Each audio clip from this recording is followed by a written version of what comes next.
Il faut que tu prophétises encore sur un grand nombre de peuples et de nations et de langues et de rois.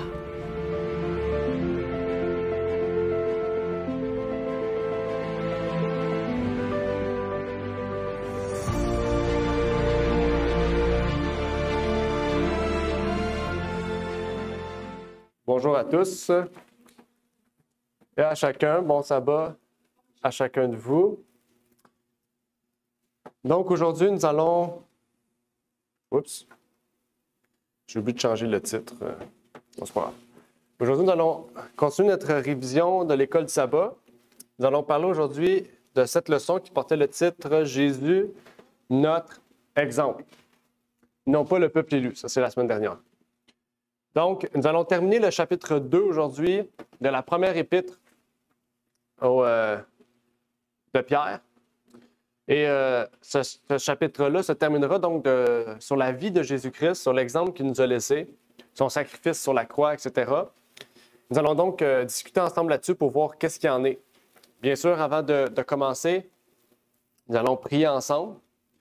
Et par la suite, nous pourrons donc entamer cette révision de l'école du sabbat. Notre Père est aux cieux, j'aimerais te remercier pour l'opportunité que tu nous permets d'être ici réunis, Seigneur. Que tu puisses bénir tous ceux et celles qui sont avec nous, Seigneur, ici présents. Et que tu puisses permettre que ta parole, Seigneur, puisse toucher notre cœur et que la vérité puisse nous sanctifier, Seigneur. Et que tout ce qui soit fait pour ta gloire et ta gloire seule, Seigneur. Et que tu puisses permettre, Seigneur, que vraiment, Seigneur, ta parole puisse nous sanctifier, nous purifier et que nous puissions mieux comprendre ce que tu veux nous révéler au travers de cette épître de Pierre, Seigneur. C'est ma prière donc pour ces choses, au nom de ton Fils Jésus-Christ. Amen. Donc, nous allons commencer par la révision. Est-ce que vous vous rappelez de ce qu'on avait vu la semaine dernière? Quels étaient les versets que nous avions étudiés? Quels étaient les points que nous avions vus? Ça va être David encore qui va répondre à tout.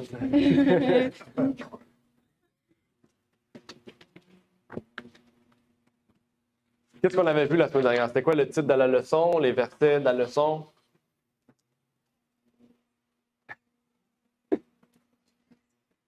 Un Pierre 2, versets 9 à 16. OK, 1 Pierre 2, versets 9 à 16. Parfait. C'était quoi le titre de la leçon?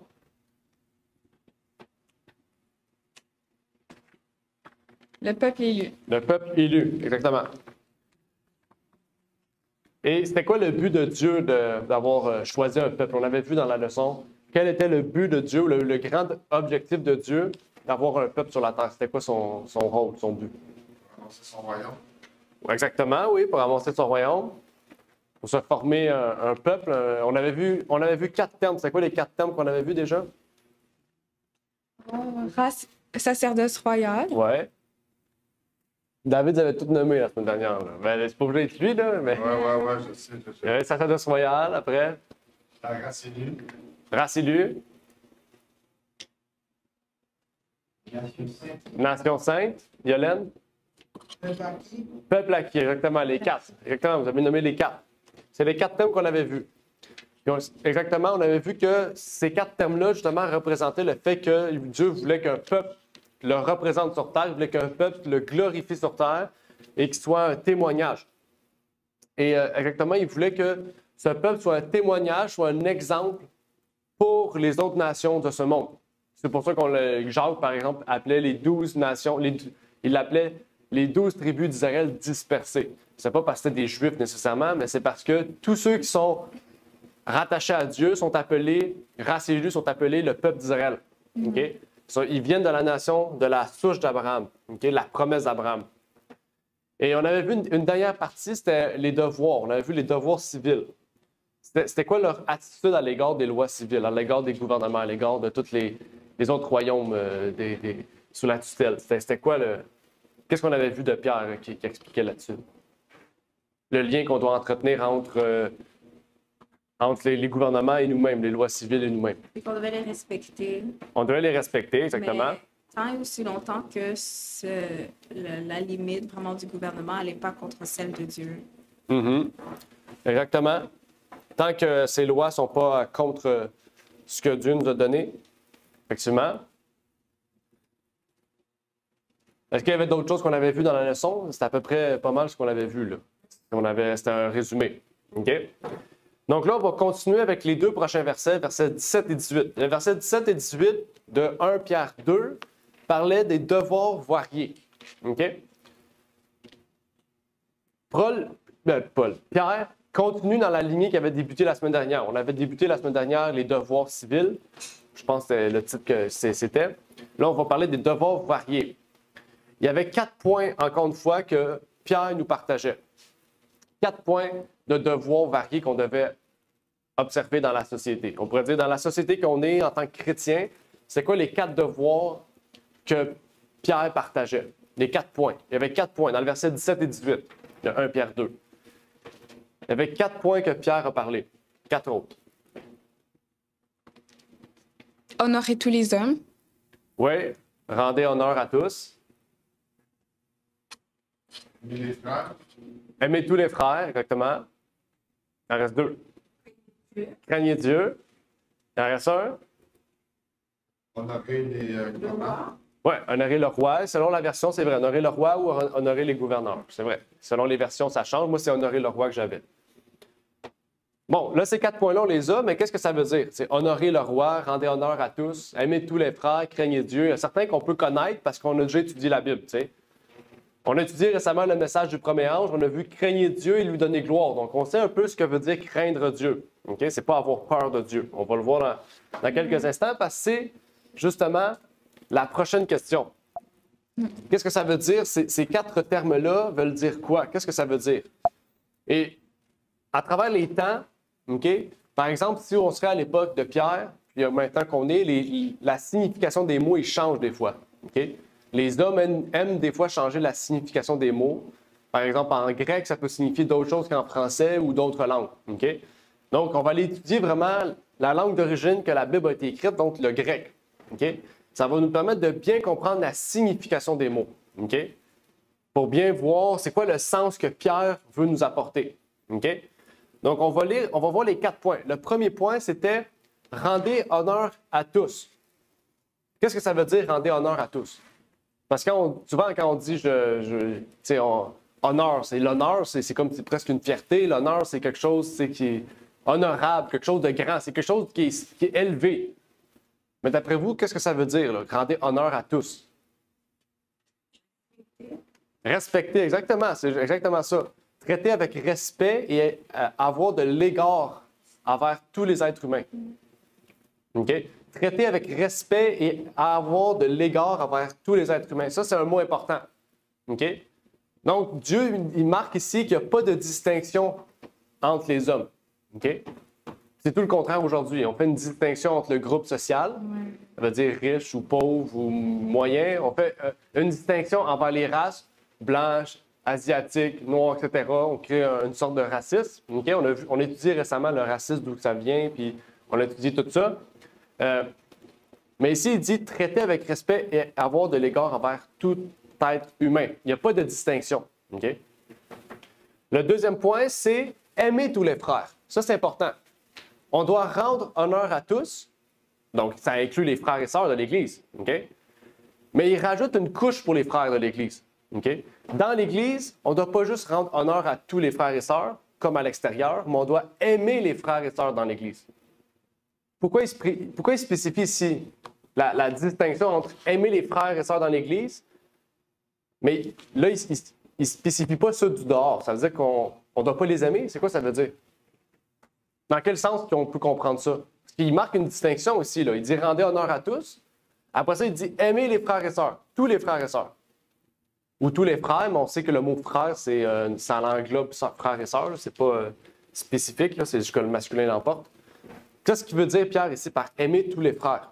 Le mot « aimer », déjà, c'est quel mot? Parce que vous savez, il y a 3 mots, en grec, il y a 3 termes pour utiliser le mot « amour ». Hein? C'est Eros, je ne sais pas si ça c'est grec. Eros? Ah, Eros. Eros, non, Eros, c'est l'amour. Eros, c'est l'amour sensuel, c'est pas ça? OK. Agapé. Oui, dans ce contexte-là, Pierre utilise le terme amour agapé. Il n'utilise pas le mot fratéo, là, même pour fraternité ou l'amour des frères et des sœurs, OK? Il utilise agapé. OK? Donc ça, c'est important. L'amour agapé, c'est l'amour divin. OK? Ça veut dire qu'on doit traiter, on doit traiter les autres avec respect et égard envers tous et chacun, dans l'Église ou en dehors, mais on doit aimer d'un amour divin ou divine ceux qui sont dans l'Église. OK? Ça, c'est important, parce que dans l'Église, c'est pas en dehors de l'Église que Pierre ou Paul fait des reproches. Quand Paul il dit il y a de l'hypocrisie dans l'Église, il y a de l'amertume dans l'Église, il y a des gens qui se parlent dans le dos, qui se jugent entre eux, il ne parle pas des gens du dehors, il parle des gens dans l'Église. Ça veut dire qu'il y a un manque d'amour dans l'Église. OK? Donc, si on a de l'amour dans l'Église, l'amour agapé, on va pouvoir traiter avec respect et égard ceux du dehors. OK? Puis le mot aimer, là, c'est accueillir, recevoir, aimer chèrement, c'est aimer tendrement, comme un père, en fait. OK? C'est un mot très puissant, le mot agapé.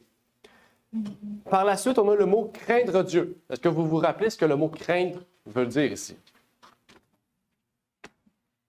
Ça, on a déjà étudié le mot craindre. On l'a étudié il y a quelques semaines. Qu'est-ce que ça veut dire craindre?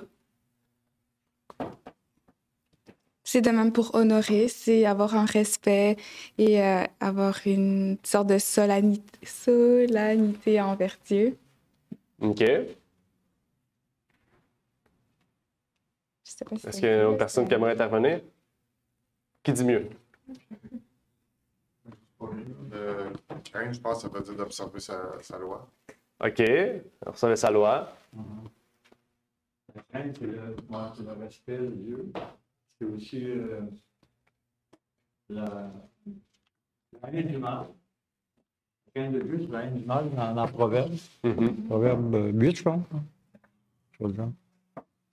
Oui, effectivement. Le mot craindre, c'est plus fort que honorer ou aimer. OK? C'est normal parce que c'est Dieu. Le mot craindre, on ne dit pas craigner les hommes. On n'a jamais dit ça. T'sais. On dit craindre Dieu. Dans toute la Bible, c'est toujours craindre Dieu. Okay? C'est parce que le mot craindre, c'est quelque chose c'est un lien spécial qu'on a envers Dieu. Le lien qu'on entretient avec les hommes n'est pas le même qu'avec Dieu. Parce que Dieu, c'est Dieu. Les hommes, c'est des hommes. Okay? Et craindre Dieu, on peut voir, c'est révérer, vénérer, traiter avec dévérence ou une obéissance révérencieuse. Vous avez cité ça, l'obéissance. OK? Ça veut dire que quand on craint Dieu, la seule façon de connaître Dieu, on le sait, c'est par la parole de Dieu. Donc, plus qu'on étudie la parole de Dieu, plus qu'on va avoir une obéissance, parce que plus on va avoir une connaissance de Dieu. Okay? Parce qu'on sait, la parole, c'est faite chair. La parole, c'est Jésus. Jésus, c'est envoyé sur terre, Dieu a envoyé son Fils sur terre pour nous permettre de connaître Dieu. Si la parole, c'est Jésus, ça veut dire que c'est par la parole qu'on connaît Dieu. Donc, plus qu'on connaît Dieu, eh bien, plus qu'on va obéir à lui. Plus qu'on va le révérer, le vénérer, le traiter avec dévérence. On ne fait pas ça avec aucun être humain, seul Dieu. Et son Fils, bien sûr, parce que la Bible nous dit que seul Dieu, le Christ, doit être adoré. Donc, l'adoration, la crainte fait partie de l'adoration. Le dernier, c'est honorer le roi. Tantôt, vous avez parlé de la même chose. C'est la même chose. Traiter avec respect et égard l'autorité qui est mise en place. OK? Donc, Pierre marque 4 groupes d'individus. Okay? Vous savez remarquer, c'est des groupes d'individus, des groupes sociaux, okay? Ou des classes sociales. Premièrement, il parle de toute l'humanité. Deuxièmement, il parle des frères et sœurs dans l'Église. Troisièmement, il parle de Dieu, la divinité. Quatrièmement, il parle des gouvernements, des gouverneurs, de l'autorité, les juges, les rois, les princes, peu importe, les gouvernements, les gouverneurs, les premiers ministres, les présidents. Okay? Donc, vous avez remarqué, il y a 4 groupes. Okay? Il y a 4 groupes d'individus qui existent. Et Pierre ici marque comment on doit les traiter. C'est quoi le lien qu'on doit entretenir avec ces gens-là? Quand on parle avec ces gens-là ou quand on les voit, comment on doit les percevoir? Donc, ça veut dire que c'est important à l'époque que Pierre le précise. Mais je pense que c'est important aussi qu'il le précise pour aujourd'hui, pour nous.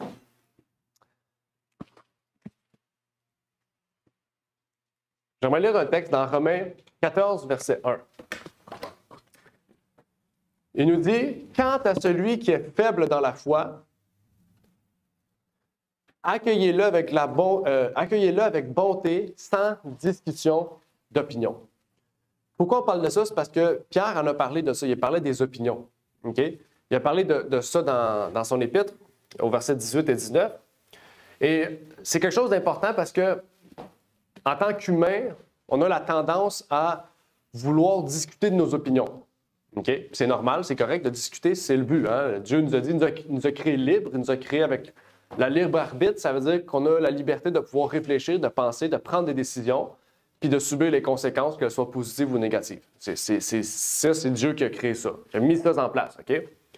Mais il nous dit ici que celui qui est faible dans la foi, on doit l'accueillir avec bonté, sans discussion d'opinion. Donc, il faut faire attention aux opinions des fois. Okay? Et c'est aussi ce que Pierre voulait nous révéler dans le verset 18 et 19. Le verset 19 plus précisément. Et des fois, on va aller fort là-dessus. Des fois, on va essayer au lieu de parler de quelque chose qui est biblique, on va mettre en avant-plan nos opinions. OK? Et quand on a des opinions différentes, parce que je suis sûr ici qu'on a des opinions différentes sur certains sujets ou certains versets bibliques sont, des fois, sont plus difficiles à comprendre, on devrait faire quoi face à ça? Est-ce qu'on devrait rejeter l'individu? Parce que des fois, on a tendance à faire ça. Tu n'as pas la même opinion que moi, je ne te parle plus. Tu as la même opinion que moi, je te parle. Maintenant, on n'est plus d'accord, ben, c'est fini. Qu'est-ce qu'on devrait faire? En tant qu'individu, dans l'Église, si on voit une personne qui n'a pas la même opinion sur un verset ou un sujet secondaire, là, c'est important de le préciser. Là. Okay? C'est comme je dirais, ben, les anges, tous les anges, c'est juste des hommes, il n'y a pas de femmes. Okay? Puis là, on discute là-dessus. Toi, tu crois qu'il y a des hommes, il y a des femmes, moi, je crois qu'il y a juste des hommes. Okay? Pourtant, c'est un sujet qui n'est pas important. Okay? La Bible ne nous le dit pas, donc c'est pas important d'en discuter, mais on décide d'en discuter avec un point important, puis là, moi, Claude, il décide de dire, moi, je crois qu'il y a juste des hommes et des femmes, si tu n'es pas content, je te parle plus. OK, là, je dis, je suis pas content, je te parle plus. Fait que là, on se parle plus. OK? Est-ce que on devrait réagir comme ça en tant que chrétien? OK? Qu'est-ce que la Bible nous dit? Est-ce que vous avez des versets, peut-être, ou des points? Qu'est-ce que vous en pensez, vous, sur comment qu'on devrait réagir face à de reprendre notre frère?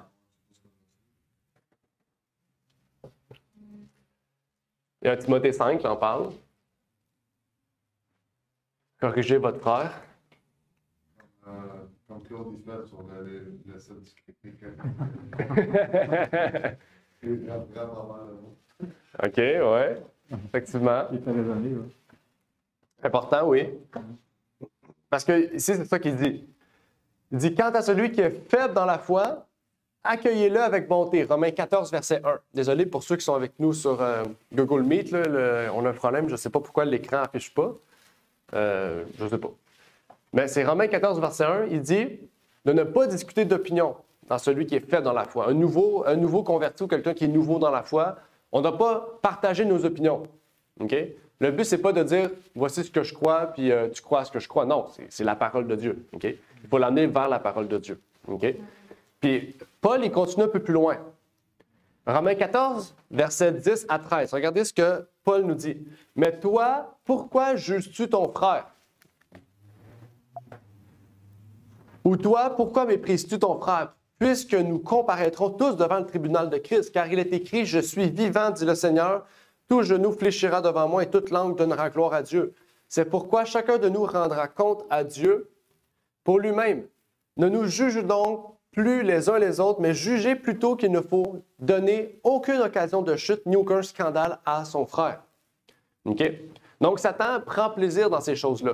Il prend plaisir aux divisions, aux séparations, aux scandales, aux occasions de chute. Et il dit ici quelque chose d'intéressant. OK? Ça dit, verset 13, « Ne nous jugeons donc plus les uns les autres, mais jugez plutôt qu'il ne faut donner aucune occasion de chute. » OK? Dans toute la Bible, on voit que c'est écrit souvent. OK? Ne jugez point, parce que nous sommes tous devant le tribunal de Dieu. OK? Je ne peux pas juger un frère si on passe par la même étape que lui. Je n'ai pas à juger une personne auquel on va passer devant le tribunal de Dieu. On va tous passer par là. Donc, ce n'est pas nous qui doit juger. Comme David a dit, il y a une différence entre juger, parce que quand on juge un individu, souvent, c'est pour le rabaisser. Mais quand on corrige un individu, souvent, c'est pour l'élever. OK? David a bien dit, il faut reprendre ou corriger nos frères et sœurs. Pas les juger. Il y a une différence, hein? Reprendre ou corriger, c'est parce qu'on va parler à l'individu. Quand on juge, souvent, on va parler aux autres d'un individu. C'est ça qu'il ne faut pas faire. Ça, c'est très important. Et il y a une citation aussi intéressante aussi qui nous dit comme suit. La parole de Dieu n'autorise pas les individus isolés à opposer leur jugement à celui de l'Église, ni à faire valoir leur opinion contre celle de l'Église. S'il n'y avait pas de discipline ou de gouvernement ecclésiastique, donc de système de pasteurs anciens, etc., l'Église se désagrégerait, elle ne pourrait pas rester unie en tant que corps. Il y a toujours eu des individus à l'esprit indépendant qui ont prétendu qu'ils avaient raison, que Dieu les avait spécialement enseignés, impressionnés ou conduits. Chacun a sa propre théorie, son propre point de vue, et chacun prétend que son point de vue est conforme à la parole de Dieu. Chacun a une théorie, une foi différente, mais chacun revendique une lumière spéciale de Dieu. Ils s'éloignent du corps et chacun d'eux est une église séparée. Toutes ne peuvent avoir raison. Et pourtant, elles prétendent toutes être guidées par le Seigneur. La parole d'inspiration n'est pas oui ou non, mais oui et amen dans le Christ Jésus. Qu'est-ce qu'elle dit ici? Il y a des gens dans l'Église qui vont toujours prévaloir leur opinion plutôt que le consensus de l'Église. Je ne sais pas si vous comprenez ce que ça veut dire. Ça veut dire que si l'Église, OK, c'est assis sur la parole de Dieu pour dire que, par exemple, seuls ces 66 livres sont la vérité, puis il y en a un parmi nous qui dit « Non, ces livres-là, oui, c'est bon, mais il faut ajouter les apocryphes, il faut ajouter d'autres livres. » OK? Qu'est-ce qu'on doit faire? S'il décide de prendre son indépendance face à ça, puis de dire « Moi, je crois ce que je crois crois pas à ce que la Bible dit. » On reprend, on le corrige, mais s'il veut rien savoir, on ne peut pas rien faire. OK? Il faut aussi voir ça dans ce sens-là. On va continuer avec ce que Pierre nous partageait. Il y a un texte intéressant il parlait des domestiques ou des serviteurs. Vous avez remarqué, il y a un texte. OK? Domestique, serviteur. OK? Dans le texte original, ce n'est pas écrit domestique ou serviteur, c'est écrit esclave. OK? Ça, c'est important. OK? Il faut savoir que l'esclave ou l'esclavage, ça existait à l'époque de Christ, même avant. OK? Il y avait des esclaves. Mais les gens aujourd'hui, les versions modernes, ont décidé de mettre serviteur ou domestique parce qu'ils trouvaient ça trop lourd, le mot esclave. Okay? Ils l'ont mis de côté pour mettre domestique ou serviteur parce que ça apparaît plus positif. Okay? Mais la question qu'on pourrait se poser, c'est pourquoi Dieu a toléré les serviteurs et les domestiques, les esclaves? Pourquoi Dieu a permis ça? Est-ce que aux yeux de Dieu, c'est correct d'avoir ça? Est-ce que c'est mal? Pourquoi Pierre il dit ça? Pierre il dit que vos serviteurs soient soumis à leur maître. Qu'est-ce que Pierre veut dire par ça? Déjà, ce n'est pas une idée nouvelle. Dans toute la Bible, on parle de ça. Okay? Ben, toute la Bible. Une partie principale de la Bible. Qu'est-ce que vous en pensez? Qu'est-ce que la parole de Dieu pourrait dire en dehors de l'épître de Pierre? Non, les serviteurs, il ne faut pas que ce soit des esclaves non plus. Si nos serviteurs, on en prend soin, on les paye convenablement. C'est la volonté de Dieu. Des fois, on ne peut pas tout faire dans une maison, donc on a besoin d'aide de l'extérieur. Tu sais. Donc, mais si on les traite en esclaves, qu'on les rémunère pas bien, puis on les frappe quand ils ne font pas le travail, tu sais, là, ça ne marche plus. Là. Mais en gros, c'est ça. Oui, effectivement. Quand une personne aimerait intervenir, vous êtes tous les bienvenus à intervenir. Une discussion, c'est l'école du sabbat, donc on discute ensemble, on partage ensemble. On révise la deuxième, 1 Pierre 2, verset, c'est quoi, 18 à 25? 1 Pierre 2, 18 à 25. C'est ça, hein? 18 à 25? 18 à 25? 17, OK, c'est ça. 17 à 25. OK. 1 Pierre 2, 17 à 25, c'est notre texte du jour pour l'étude. Ouais, je voulais rajouter aussi que comme Paul, il en avait parlé spécifiquement, je pense, à l'Église de Thessaloniciens, puisque dans cette époque-là, il y avait beaucoup d'esclavage et c'était vraiment comme connu et commun que notre temps maintenant. Mais en apportant en fait l'Évangile, Paul, dans un des écrits, il explique qui voulait pas, en fait, dérégler, en fait, le système. Il voulait apporter l'Évangile, il voulait apporter le... De même aussi avec Onésime. Onésime qui était un esclave, que Paul a demandé à Onésime de retourner vers son maître et de le servir. Et il a fait une lettre dans Titre, je crois. Et en fait, qu'est-ce que Paul voulait montrer vraiment, c'est que l'Évangile qui est apporté, en fait, c'est l'Évangile de paix, d'amour et de vie, mais ça ne doit pas impacter, en fait, ou faire un gros, je pense, un gros dispute dans la ville. Il ne voulait pas, en fait, faire en sorte que ça brime ou ça dérègle vraiment tous les citoyens et les gens dans la ville. Donc, il ne voulait vraiment pas faire quelque chose dans cette optique-là, mais il voulait apporter l'Évangile à tout le monde. Donc, je vais trouver peut-être le passage et tout. Là. Ça passe pas de révolution, ça, tu veux dire, en fait. Ben, comme Martin Luther King, c'est ça qu'il a fait, lui. C'est une révolution qu'il a fait, là. Ils sont révoltés, puis... OK, les choses ont changé, c'est certain, mais comme qu'elle dit, Paul est arrivé pour présenter l'Évangile, pour que l'esclave puisse avoir une attitude différente de ce qu'il y avait avant, vis-à-vis, même si son maître est méchant envers lui, mais par la parole de Dieu, il peut agir bien avec son maître. Donc, il peut amener son maître à Christ, finalement, selon son attitude. Ouais. Oui, tout à fait. Est-ce que vous... Oui. Philémon? OK, parfait. Dans l'Ancien Testament aussi, on en parle. Ben, pour ceux qui savaient, Joseph et Daniel, c'était des serviteurs ou des esclaves pendant un certain temps. Hein? Daniel, il est devenu un eunuque là, au service de Nebuchadnezzar. OK? Donc, c'était un serviteur. Est-ce qu'il était bien traité? Oui, il était bien traité. Okay? Il n'était pas rémunéré, mais il y avait un logement, il y avait de la nourriture, il y avait tout ce qu'il y avait. Okay? Joseph a fini même comme un gouverneur, pour vous dire, d'esclave à un gouverneur, okay? De toute l'Égypte. Okay? Mais c'est juste pour vous montrer que Dieu, oui, bien sûr, ce n'était pas son but qu'il y ait des serviteurs ou des domestiques, mais si vous lisez le livre de Lévitique, vous voyez que Dieu a mis des règlements, okay? Pour réglementer les esclaves, les serviteurs et les domestiques. Parce qu'il savait très bien que les nations païennes, eux, abusaient de leurs esclaves, de leurs serviteurs. Et Dieu a dit, vous n'allez pas faire ça. Vous allez bien les traiter, vous allez les rémunérer, vous allez leur donner tout ce qu'il leur faut pour qu'ils vivent.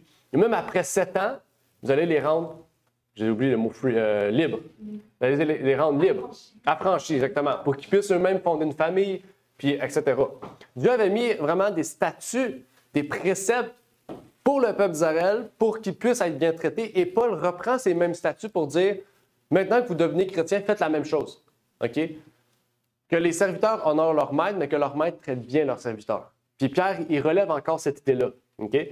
Mais Dieu avait créé tout homme libre. Ce n'était pas son but qu'il y ait toutes ces choses-là, puis de l'esclavage, puis etc. Alors, regardez ce que Paul dit dans Timothée. Il dit, pour les fornicateurs, les abominables, les voleurs d'hommes. C'est quoi des voleurs d'hommes? Ça n'existe pas, des voleurs d'hommes, là. Ça, c'est pas comme aujourd'hui, l'enlèvement pour les enfants, pour les trucs sexuels. Non. C'est le trafic humain, là. Ça, c'est ceux qui enlèvent des hommes pour les revendre. OK? Paul le condamne. Pourquoi il condamnerait, puis Pierre dit le contraire? Il faut comprendre la logique. Hein? Paul n'allait pas inciter les gens à avoir des esclaves pour bien les traiter. Non, il va inciter les gens à ne pas avoir d'esclaves. Mais ceux qui en avaient déjà, il les incite à bien les traiter. Okay? La même chose avec la polygamie. Paul dit dans Timothée que les évêques aient une seule femme. Pourquoi il précise? Parce que les autres avaient plusieurs femmes. Mais il voulait que la prochaine génération de chrétiens n'ait aucun domestique, aucun esclave, et que les chrétiens aient qu'une seule femme.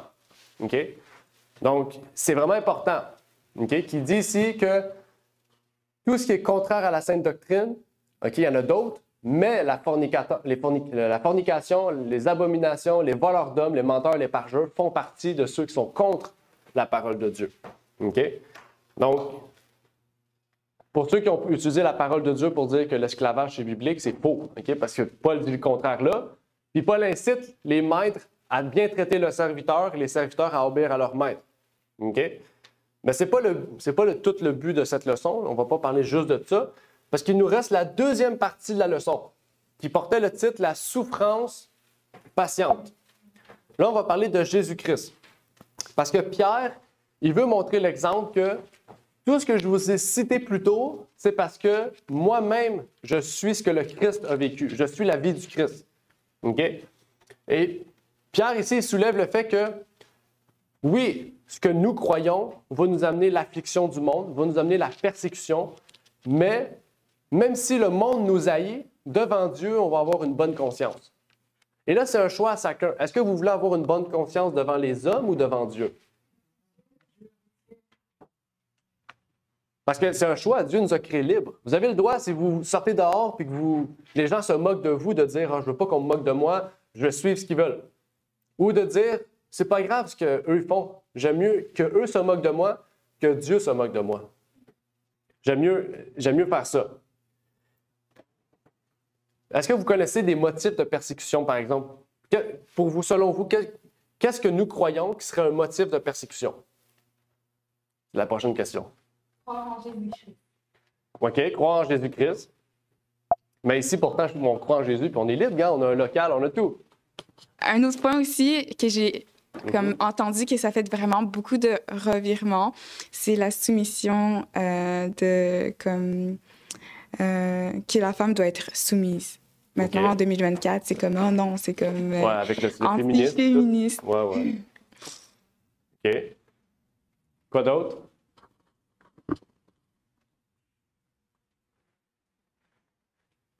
Il y en a d'autres, il y en a un LGBTQ. L'homosexualité. L'homosexualité. Il y en a un que vous devriez le savoir, là, c'est le principal. C'est la raison pour laquelle on est là aujourd'hui. Le sabbat? Le sabbat, exactement. Le sabbat, vous devriez le savoir. C'est déjà, il y a beaucoup de travail qu'on élimine parce qu'on doit travailler le sabbat. OK? Même le fait qu'on refuse d'obéir aux lois des hommes plutôt qu'à Dieu, il y a certaines lois qu'on ne pourra plus obéir. Là. OK? La plupart des églises, en fait, toutes les églises au Canada, pour être reconnues comme église au Canada, vous devez accepter deux choses, l'avortement et l'homosexualité. Si vous refusez ces choses-là, vous ne pouvez pas recevoir votre créance pour être une église. OK? Bien sûr, c'est ce qu'on a refusé, c'est pour ça qu'on n'est pas une église. On est organisé comme une église, on se déclare église, mais eux nous reconnaissent comme un organisme. Mais ça, c'est pas notre problème, c'est leur choix. Mais c'est pas vrai qu'on va se soumettre aux lois des hommes pour plaire aux hommes. OK? Et c'est la même chose que Christ a subi. Christ a subi la même chose, hein? Dans Matthieu 5, verset 11, il nous dit « Vous serez heureux », important, heureux, une béatitude, lorsqu'à cause de moi, on vous dira des injures, qu'on vous persécutera et qu'on dira faussement contre vous toutes sortes de mal. Pourquoi on serait heureux? Qui est heureux de recevoir des injures, des persécutions et qu'on dise des choses dans notre dos? Qui est heureux? Je ne connais aucune personne ici que si je fais ça à vous, vous n'allez pas être heureux. Pourquoi ici Jésus dit « vous serez heureux » ? Parce qu'on le fait tout en sachant que ce n'est pas vrai. On le fait tout en sachant que c'est basé sur rien. Jésus se faisait persécuter, il s'est fait cracher au visage, il s'est fait frapper, pourtant il était heureux, il avait la joie dans son cœur. Pourquoi? Parce qu'il savait que tout ce que les hommes faisaient, c'était basé sur rien, c'était faux. C'était faux. Donc c'est important. On doit avoir comme, même si c'est difficile, même si c'est comme triste, on doit avoir en fait cette je pourrais dire, réjouissement du fait qu'on a un Dieu juste là-haut qui note tout et devant lui, rien n'est oublié, il voit vraiment toutes choses.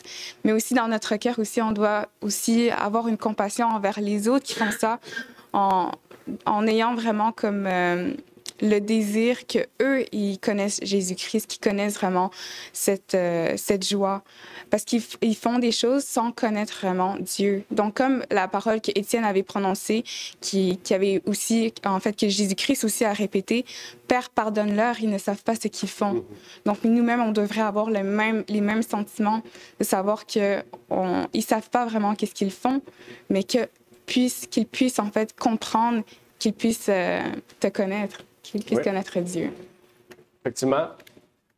C'est justement ce que... On va pas lire ça, ça va être un peu trop long. Ce que Pierre disait dans 1 Pierre 2, verset 25. Bon, ça marche plus. Il disait, « Car vous étiez comme des brebis égarées, mais vous êtes maintenant retournés au pasteur, ou au berger, même chose, et à l'évêque de vos âmes. » OK? Intéressant. OK? Pourquoi on doit avoir la joie malgré toutes les persécutions? C'est parce que les gens nous aimaient quand nous étions égarés. Maintenant qu'on n'est plus égarés parce qu'on est retourné à la vérité, à la Bible, à la parole de Dieu, à Jésus-Christ, eh bien là, les gens nous traitent en mal. OK? Donc, c'est quand on est perdu que les gens nous aiment, mais quand on est dans le droit chemin, les gens ne nous aiment plus. C'est spécial quand même, hein? C'est spécial quand même que les rôles sont inversés. OK? Normalement, quand tu fais quelque chose de bien, les gens devraient t'aimer, mais pourtant, c'est quand tu fais les choses mal que les gens t'aiment. C'est quand tu es égaré que les gens t'aiment. OK? Parce qu'eux aussi sont égarés, c'est normal. OK? Aujourd'hui, on est bien traités parce qu'on est assis ici avec les gens qui croient la même chose, avec les gens qui croient en Jésus, qui veulent suivre la vérité. Mais quand vous allez sortir, vous allez être mal perçu, mal vu. OK? Si vous gardez vos principes. Mais Dieu nous a donné une promesse dans Psaume 91, verset 1, et ce chapitre-là concerne la fin des temps. Hein? Psaume 91 nous concerne personnellement. Et ça dit, « Celui qui habite dans la retraite secrète du Très-Haut repose à l'ombre du Tout-Puissant. » Je ne sais pas si vous le savez, mais la lumière de Dieu extermine l'homme. Donc, quand il vous met à l'ombre, c'est parce que vous êtes protégé. Ça devrait être une joie. Déjà, juste de savoir ça. C'est que peu importe ce qui nous arrive, nous sommes sous l'ombre du Tout-Puissant. OK? Et c'est pas rien, là. Apocalypse 6 dit que la lumière est tellement forte que les hommes vont demander aux roches de tomber sur eux. Ils vont dire, je veux mourir, la lumière est trop forte, je veux mieux mourir que subir la gloire de Dieu. Mais nous, on est à l'ombre du Tout-Puissant. Ça veut dire que Dieu nous protège. De la même manière qu'il a fait avec Moïse. Hein? Il a dit, je te montre juste mon dos parce que c'est trop fort. Puis Moïse, déjà, il était abasourdi. Donc, vraiment, on a un Dieu grand. Et l'exemple de Jésus-Christ, la vie de Jésus-Christ, que je vous invite à vraiment aller étudier, à prendre un évangile, vraiment. Étudiez-le sur un an s'il faut prendre un évangile. Étudiez cet évangile-là. Étudiez comment Jésus a vécu, comment Jésus réagissait hein, à ce que les ennemis, à ce que ses ennemis faisaient. Comment il réagissait face aux Juifs, face aux Romains, face à toutes sortes de choses. Puis cela va vous permettre de vraiment vivre et de voir le Jésus-Christ tel que la Bible le présente et de pouvoir vivre comme lui le veut pour nous. On va terminer avec l'appel du jour. Dieu nous invite à nous rallier sous le Christ, notre exemple, et à pouvoir, malgré les difficultés de la vie, trouver la vie éternelle. Jésus-Christ n'a jamais dit que la vie serait facile. Il a dit que la vie serait difficile, remplie de persécutions, parce que Satan va tout faire pour nous éloigner. OK? Mais quand on est à l'ombre du Tout-Puissant, on n'a rien à craindre. La seule chose qu'on a à craindre, c'est de perdre la vie éternelle. Mais ce n'est pas les hommes. C'est Dieu qu'on doit craindre. Là, on vient de voir la leçon. Craignez Dieu, non pas les hommes. Hein? Parce que ça dit, Dieu peut vous enlever la vie éternelle, mais les hommes peuvent vous enlever que la vie physique. OK? Donc, c'était la leçon de cette semaine. La semaine prochaine, c'est quoi le titre de la leçon? Pour qu'on déjà on se mette dans la tête. C'est quoi? Les devoirs pratiques. 1 Pierre 3. Les devoirs pratiques. Est-ce qu'il y avait des questions, des interventions avant la prière finale? Petite intervention, comme une fois on était dans la voiture, puis une personne qui est arrivée, qui a craché dans la vitre, puis qui nous a comme traités vraiment pas correctement. dans ces moments-là, qu'est-ce qu'on doit faire? J'ai un texte que je vais partager.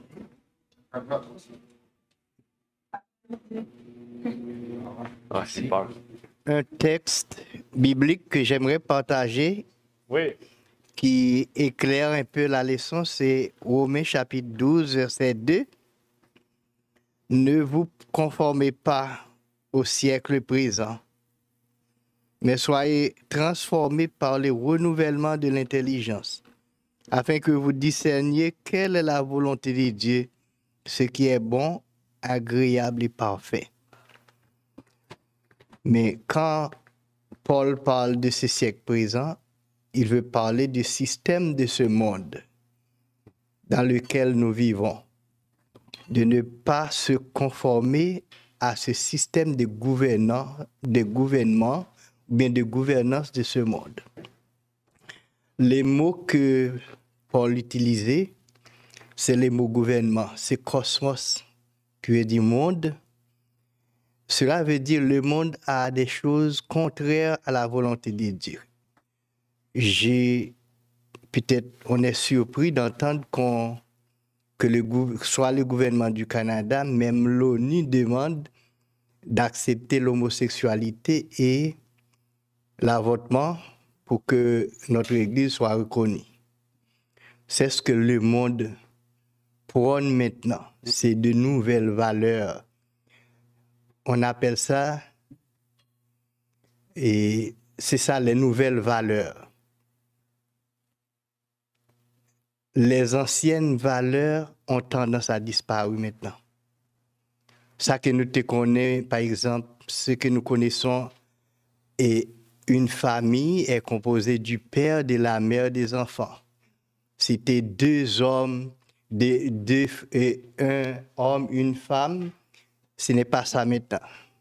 On appelle ça the new normal, le nouveau normal. Je dis, il y avait un ancien normal, maintenant il y a un nouveau normal. C'est comme ça, monde-là, et la Bible dit ne se pas conformer à ce système de monde.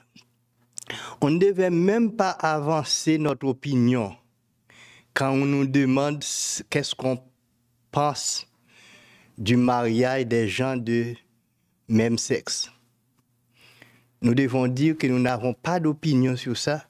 Voilà l'opinion de Dieu. Voilà ce que la Bible a dit.